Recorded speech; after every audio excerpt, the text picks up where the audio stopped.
Assalamualaikum warahmatullahi wabarakatuh. Salam sejahtera untuk kita semua.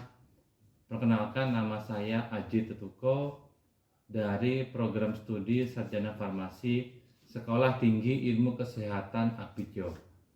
Pada kesempatan kali ini, izinkan saya menyampaikan terkait pernyataan diri dosen dalam unjuk kerja terkait Tridharma Perguruan Tinggi atau PDD UKTPT yang dalam hal ini adalah aspek pengajaran.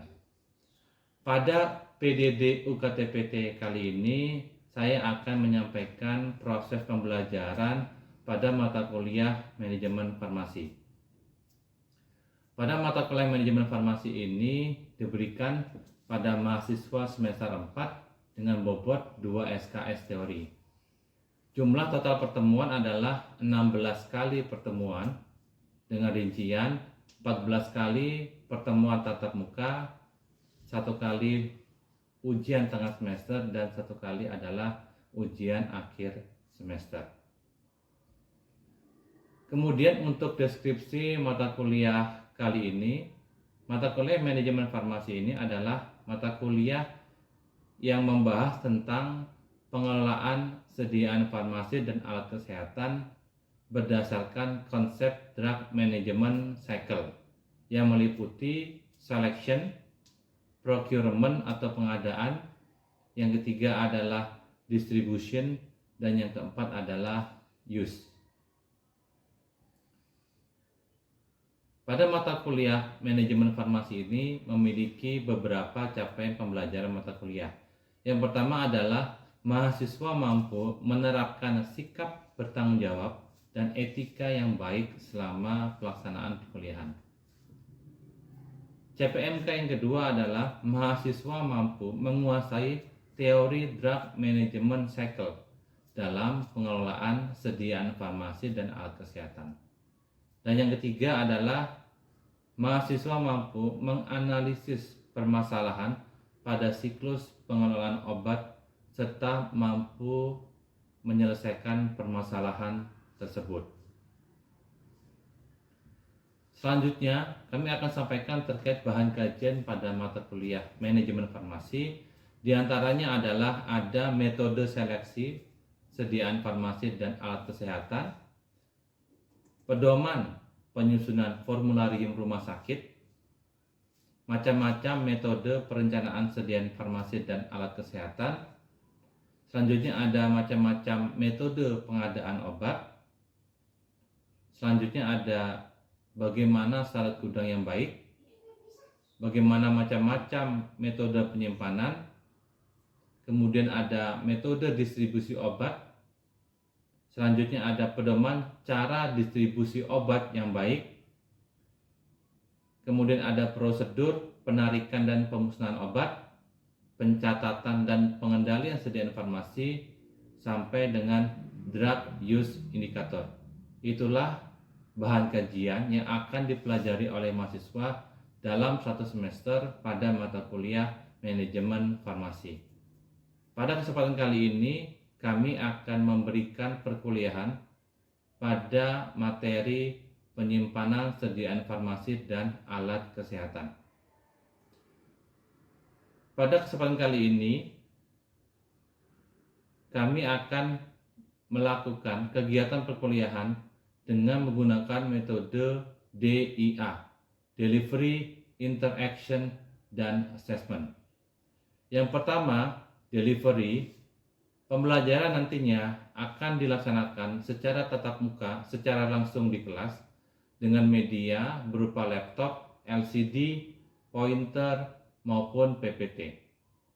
Yang kedua, interaction.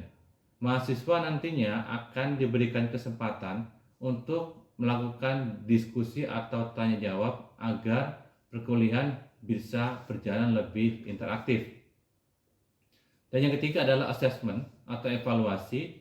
Nantinya saya akan memberikan kuis kepada mahasiswa melalui Google Form. Demikian yang dapat kami sampaikan. Selamat menyaksikan. Baik, bismillahirrahmanirrahim. Assalamualaikum warahmatullahi wabarakatuh. Waalaikumsalam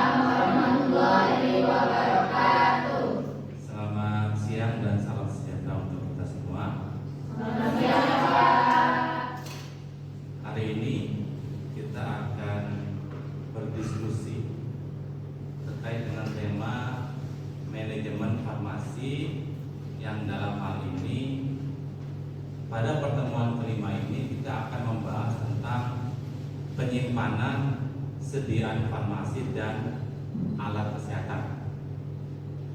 Sebelum mulai, marilah kita berdoa terlebih dahulu agar perkuliahan hari ini diberikan kemudahan dan kelancaran. Berdoa menurut agama dan kepercayaan kita masing-masing, dipersilakan. Berdoa selesai. Baik. Untuk tema hari ini terkait dengan penyimpanan, sediaan farmasi dan alat kesehatan. Jadi untuk pertemuan sebelumnya kita sudah membahas tentang pengadaan dan penerimaan obat. Antara lain kita membahas tentang LPPO di puskesmas, kemudian bagaimana pengadaan obat khusus, ada metode pengadaan just in time, kemudian pengadaan dengan metode lainnya. Nah, jadi hari ini kita akan belajar tentang bagaimana penyimpanan obat dan alat kesehatan. Capaian pembelajaran untuk pertemuan kali ini yang pertama adalah mahasiswa mampu memahami syarat gudang yang baik.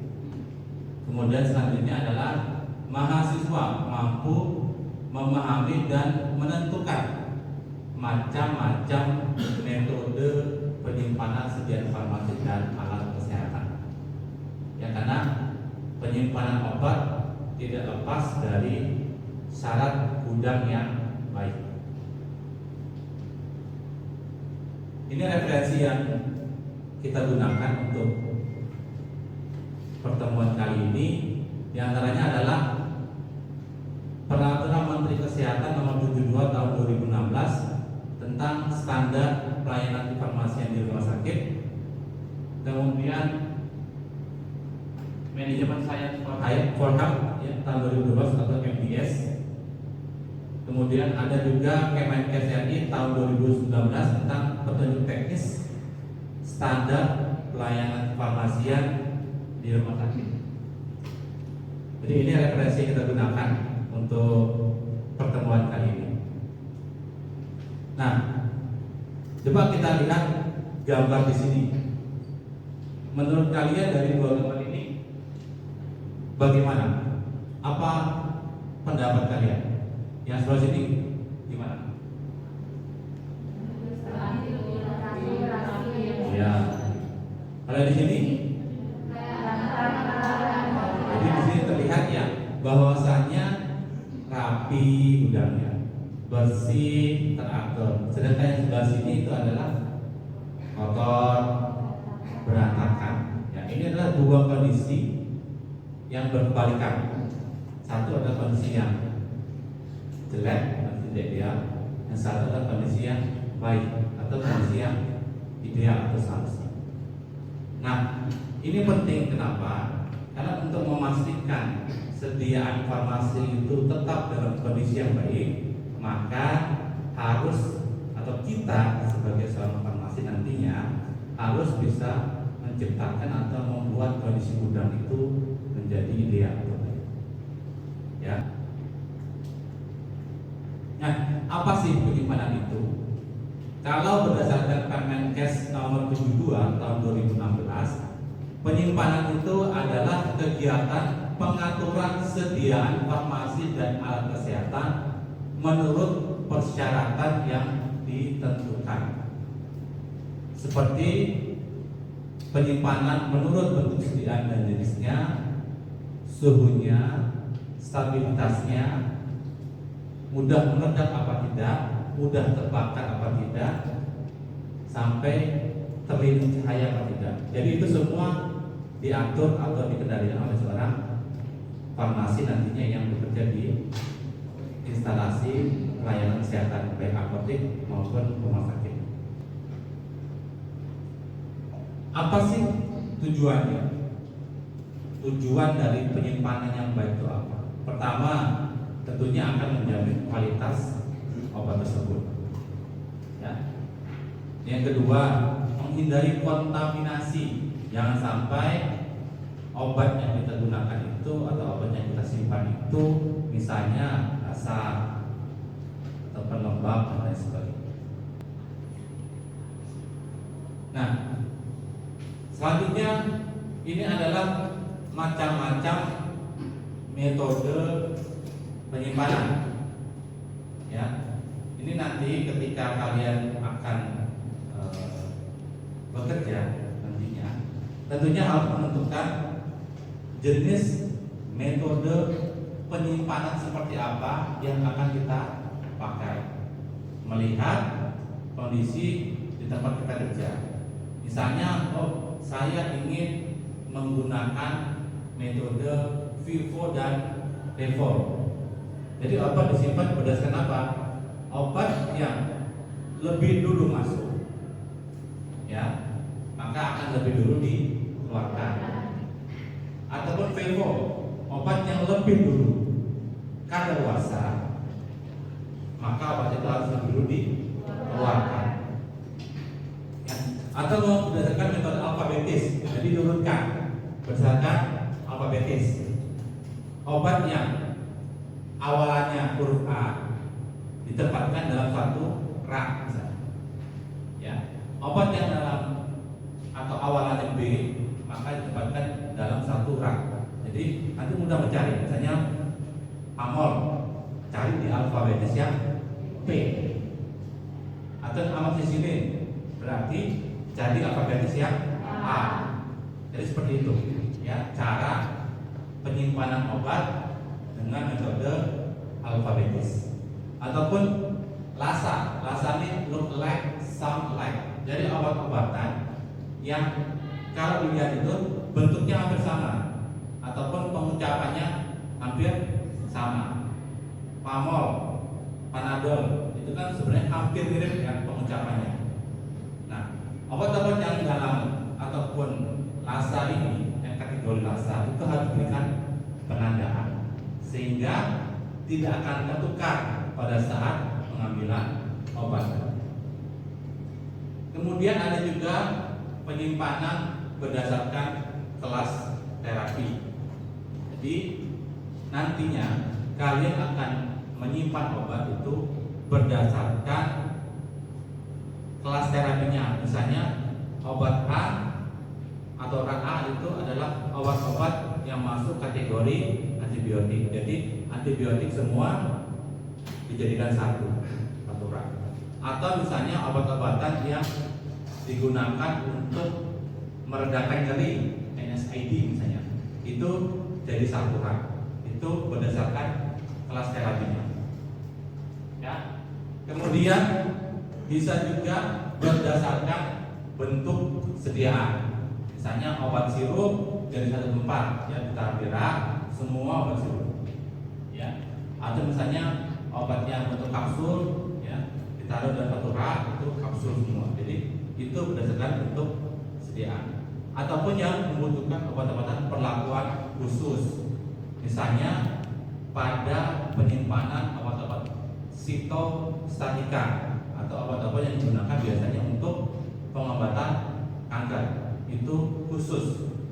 Atau misalnya obat-obatan golongan narkotika psikotropika, itu juga membutuhkan penyimpanan yang khusus dan tersendiri. Ya, itu beberapa metode penyimpanan yang umumnya digunakan di fasilitas pelayanan kesehatan baik di apotek maupun di rumah sakit.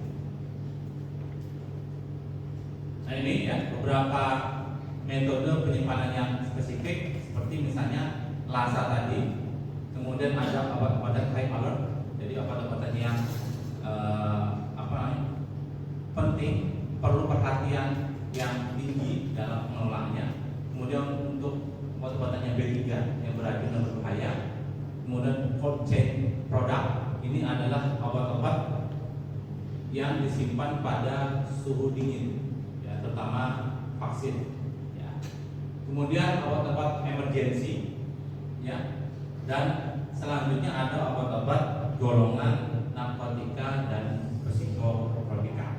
Nah, Ini adalah beberapa metode penyimpanan obat khusus. Nah, untuk obat high alert, ya, yaitu obat yang menyebabkan risiko tinggi sehingga bisa berdampak pada kematian jika tidak digunakan dengan tepat. Ini membutuhkan penyimpanan khusus. Jadi obat-obat golongan HAM ini atau high alert medication ini disimpan sesuai dengan persyaratan stabilitas bahan obat. Ya. Kemudian HAM disimpan dengan penandaan khusus. Ya. Kemudian HAM disimpan pada lemari terpisah.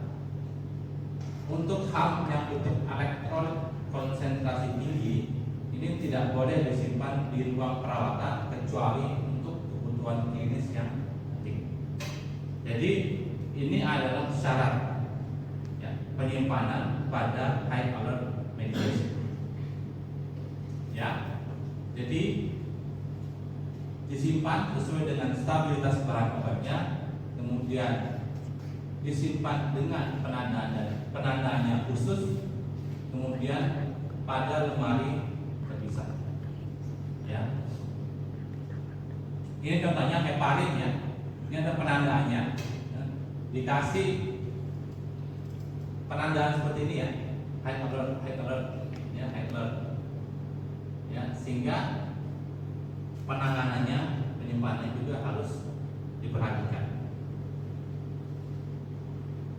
Kemudian bagaimana layoutnya? Nah, layout gudang pertama harus menjamin kita bisa bergerak dengan mudah. Ya. Kemudian sirkulasi udara baik, rak dan palet, ya, tempat penyimpanan juga harus ada yang bagus.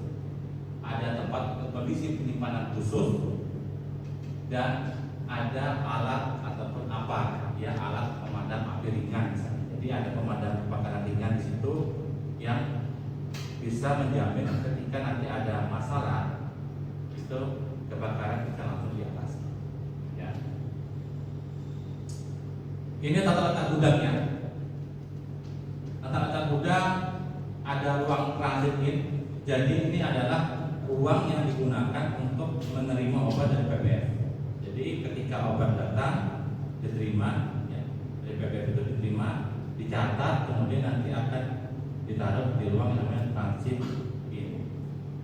Kemudian setelah di transit in seperti gudang sementara itu dicek barangnya, barulah barang itu ketika sudah dicek dan benar maka baru akan disimpan di gudang. Nah, setelah di gudang misalnya ada orderan ataupun ada resep yang masuk, baru namanya ada transit out. Jadi barang dari gudang kemudian keluar, baik itu nanti ke pasien maupun kalau di BPM berarti ke pelanggan.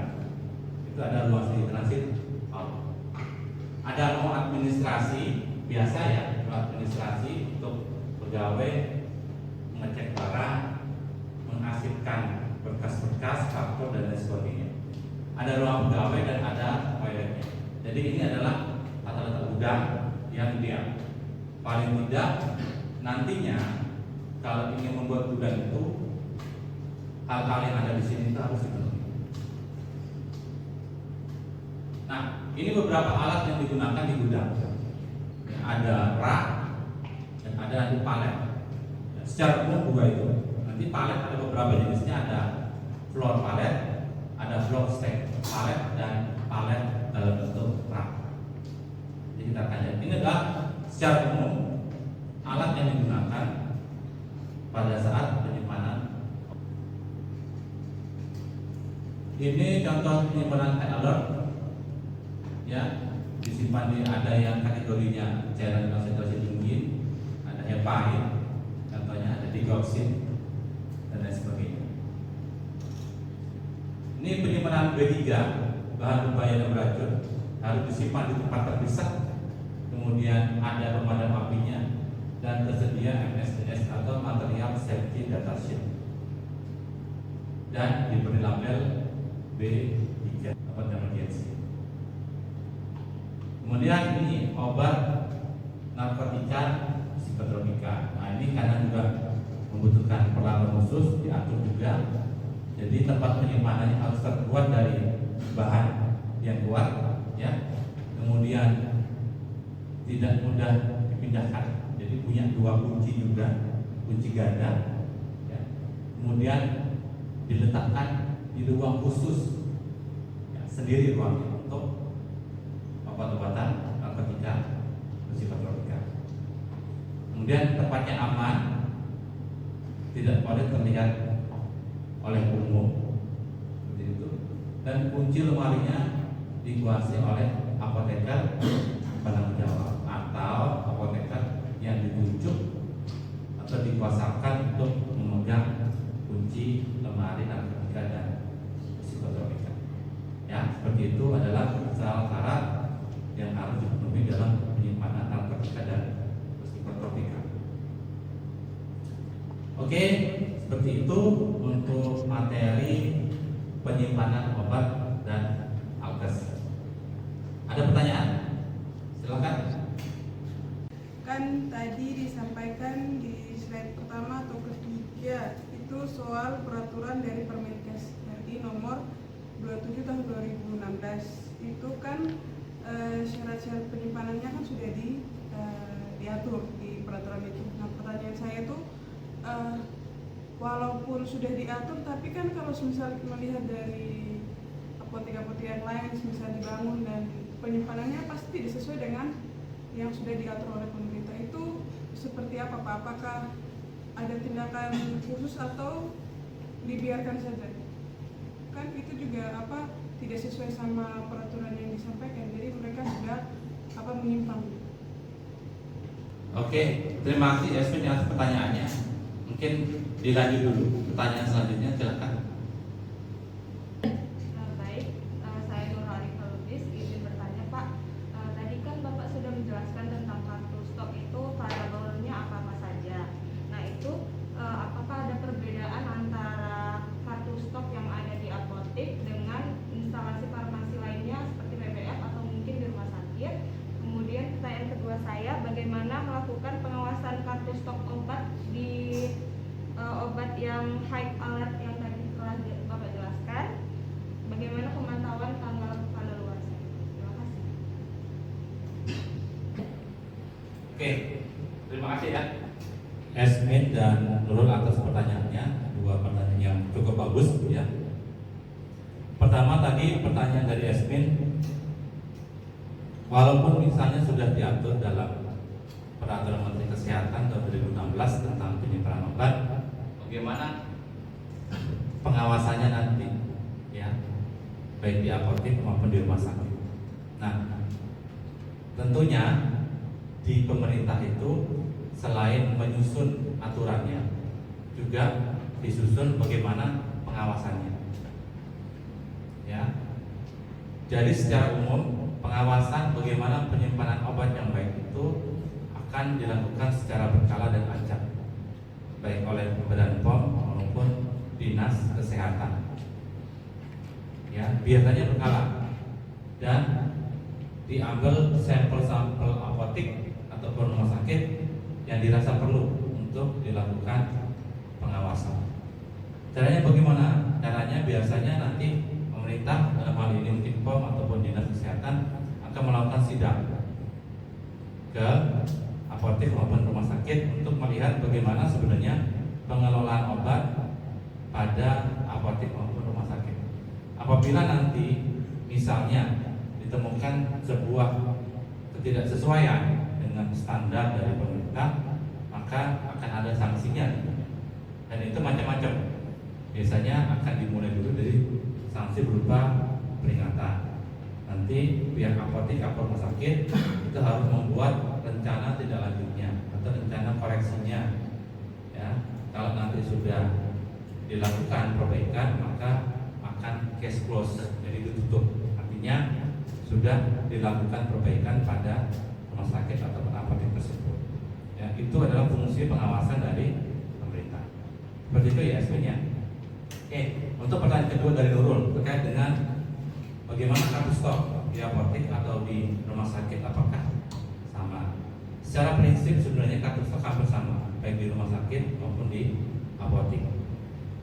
isinya sama, dari identitas dari obat tersebut, kemudian jumlah yang masuk berapa, ED-nya kapan, batch-nya berapa yang masuk, berapa yang keluar, sisa stok sampai dengan parah nanti di belakang. Secara umum sama, mungkin membedakan hanya modifikasi dari rumah sakit maupun apotek tersebut. Misalnya mau ditambahkan nama petugasnya siapa, yang ambil atau yang keluar, ya. Atau misalnya mau ditambahkan nanti di sana itu nama pasiennya, itu modifikasi dari masing-masing apotek maupun rumah sakit. Tapi secara umum prinsipnya hampir sama. Kemudian bagaimana pengawasannya? Mengawasi kadaluarsa maupun obat yang rusak. Jadi di apotek juga harus punya sistem kendalinya. Di rumah sakit juga sama seperti itu. Cara yang paling umum digunakan untuk mengawasi jumlah barang yang mau rusak ataupun mau ED itu dengan melakukan cek secara berkala minimal sebulan sekali. Jadi nanti petugas apotek maupun rumah sakit akan melakukan sampling secara acak obat-obatan yang ada di raknya. Misalnya ambil rak A, dia sampling, dilihat batch medianya kapan. Itu yang baik. Seperti itu dulu ya, cara mengontrol atau mengendalikan obat yang rusak maupun obat yang kadaluarsa. Seperti itu ya. Oke, ada pertanyaan lagi? Cukup. Kalau tidak ada kita quiz ya. Nanti akan saya share linknya di WA group, nanti diisi untuk quiznya. Oke, link quiz menggunakan Google Form sudah di-share. Silakan dikerjakan ya. Bisa menggunakan laptop maupun smartphone-nya. Silakan dikerjakan.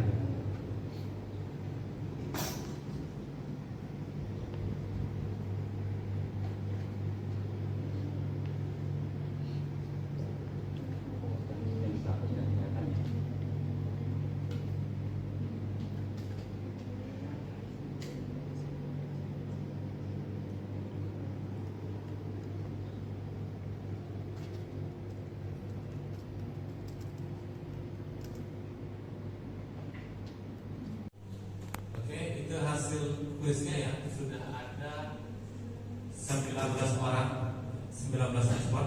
Nanti kita akan lihat bagaimana hasilnya.